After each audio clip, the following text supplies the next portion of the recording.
Bismillahirrahmanirrahim. Assalamualaikum warahmatullahi wabarakatuh. Perkenalkan, di sini saya Arsyad Hamadian Tantra dengan NPM 10.111.809 dari Fakultas Kedokteran, Prodi Pendidikan Dokter. Izin untuk mempresentasikan dari penelitian saya yang berjudul Gambaran Kualitas Tidur pada Bidan yang Bekerja Gilir di RSUD Dr. Slamet Garut. Nah, sebelumnya dari latar belakang terlebih dahulu, di mana di kerja gilir, arti kerja gilir sendiri adalah jadwal kerja yang diatur secara bergiliran dalam waktu tertentu, baik itu pagi, siang, dan juga malam hari. Nah, pada kerja gilir malam hari, terutama keseluruhan dan utamanya di malam hari ini, dapat berdampak pada fisiologis, yaitu fisiologis circadian rhythm. Bisa terjadi perubahan sehingga dapat terjadi gangguan atau berdampak ke circadian rhythm ini yang nantinya berdampak pada kesehatan, terutama ke kualitas tidur atau sleep quality. Mana kualitas tidur ini sendiri dapat dinilai secara subjektif dengan PSQI atau Pittsburgh Sleep Quality Index. Dengan penelitian sebelumnya, rata-rata dari hasil PSQI tersebut pada tenaga kesehatan dalam kategori kualitas tidur yang buruk. Nah, bidan sendiri merupakan tenaga kesehatan profesional yang menangani kondisi gawat daruratan dalam persalinan. Sebanyak 45 bidan di RSUD Dr. Slamet Garut itu mendapatkan judul kerja gilir, maka pada penelitian ini dilakukanlah penelitian dari gambaran kualitas tidur pada bidan yang bekerja gilir di RSUD Dr. Slamet Garut. Selanjutnya dari rumusan masalahnya, yang pertama, bagaimana gambaran kualitas tidur pada bidan yang bekerja gilir di RSUD Dr. Slamet Garut, dan juga yang kedua, apa saja faktor-faktor yang memengaruhi kualitas tidur pada bidan yang bekerja gilir di RSUD Dr. Slamet Garut.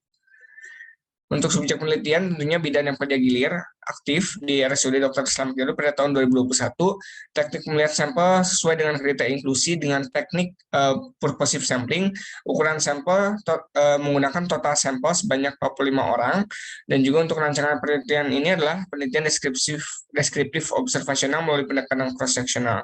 Sumber data yang diambil yang merupakan data primer yang diambil melalui kuesioner. Kuesionernya itu menggunakan kuesioner Pittsburgh Sleep Quality Index atau PSQI untuk menilai kualitas tidurnya.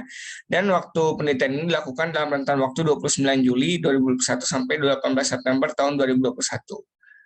Selanjutnya, setelah dilakukan penelitian, berikutlah hasilnya. Karakteristik umum dari subjek penelitian, sebagian besar responden didapatkan bahwa dalam kategori kualitas tidur yang buruk sebanyak 40 orang, dengan usia 35-45 tahun sebanyak 24 orang, dan juga masa kerja lebih dari 5 tahun sebanyak 35 orang, dan bidan yang sudah menikah sebanyak 43 orang.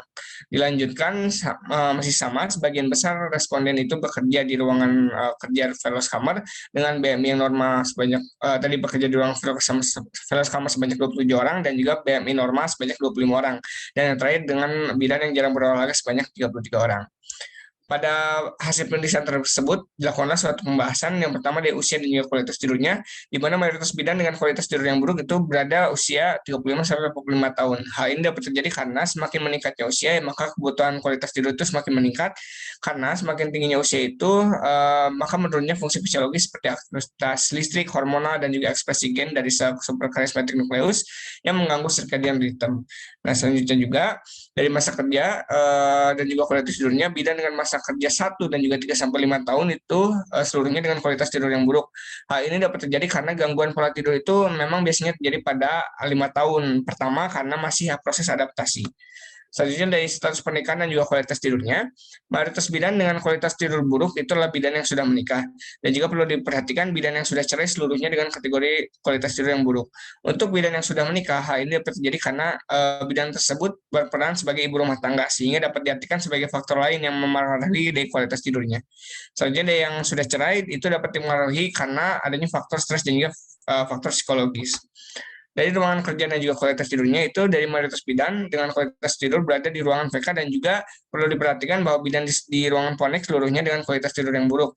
Hal ini dapat terjadi karena bekerja di ruang intensif memiliki beban kerja yang lebih berat, dan juga perbedaan lingkungan tempat kerja dan beban kerja yang harus ditanggung itu lebih berbeda antara ruangannya, seperti antara ruangan VK dan juga ponek. Nah, selanjutnya dari BMI dan kualitas tidurnya itu sendiri, mayoritas bidan dengan kualitas tidur buruk yaitu bidan dengan BMI overweight.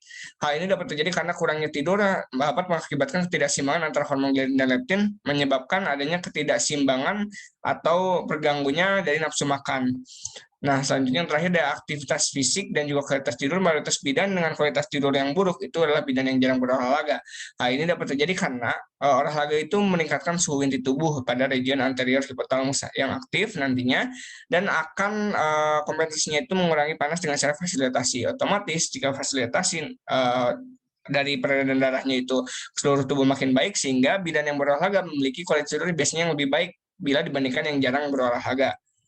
Nah, selanjutnya dari kesimpulan penelitian ini adalah bidan yang bekerja gilir sebagian besar masuk ke dalam kategori kualitas tidur yang buruk, didominasi oleh bidan yang berusia 35-45 tahun, masa kerja lebih dari 5 tahun, status sudah menikah, bekerja di ruangan VK, BMI normal, dan jarang berolahraga. Selanjutnya, kualitas tidur bidan yang buruk dapat dipengaruhi juga oleh faktor-faktor lainnya, seperti usia, masa kerja, status pernikahan, ruang kerja, BMI, dan juga yang terakhir adalah aktivitas fisik. Sekian dari presentasi saya. Mohon maaf apabila kekurangan dan kesalahan. Terima kasih banyak. Jazakumullah khairan katsiran. Assalamualaikum warahmatullahi wabarakatuh.